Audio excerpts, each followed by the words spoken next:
breaking news, a high-profile federal hearing now. A federal judge says executions in Oklahoma will move forward this week. The lawsuit was filed by 5 death row inmates here in the state. They claim that the method Oklahoma uses is inhumane and violates the 8th Amendment. OU Nightly's Kayla Davis has more from the federal courthouse in Oklahoma City.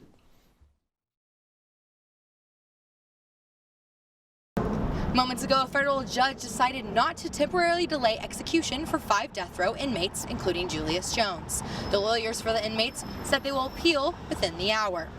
This morning, the Oklahoma Pardon and Parole Board heard his case. OU Nightly's Kayla Davis joins us live from Oklahoma City with what happened. Kayla? Libby, Ben, it's hard to describe the tension and raw emotions felt at today's clemency hearing for Julius Jones. The Oklahoma Pardon and Parole Board recommended life in prison with possibility of parole. The vote was 3-1.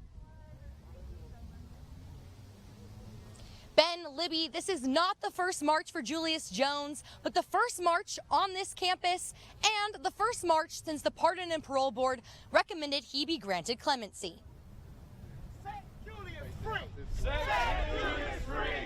They have marched, they have sung, they have prayed. Julius Jones has sat on death row since 1999. Found guilty for the murder of Paul Howell, a father of 2 from Edmond, Oklahoma. His family says the prosecutors got their man. In that moment, I realized how misinformed some of these supporters are. Yes, I knew that most of the supporters didn't understand who they were advocating for. Although many, including celebrities like Baker Mayfield and Kim Kardashian West, believe Jones is an innocent man. Making a wrong right, and that's what we're here to do today, is to help in any way we can. And 22 years ago, a horrible crime happened. The wrong man has been paying for that crime. Over the last month, each week brings a new hurdle for Jones towards freedom.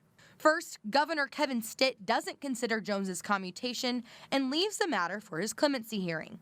Next, Jones and other death row inmates file for a stay of execution, citing the lethal injection as cruel and unusual punishment. The Oklahoma 10th Circuit of Appeals grants this, but the decision is vacated by the U.S. Supreme Court. Then, everyone hears from Jones for the first time in 22 years at his clemency hearing. I am not the person responsible for taking Mr. Howell's life. I was not involved in the planning of this robbery. I was not present during this robbery, and I did not know that anyone had been killed until the day after Mr. Howell was murdered.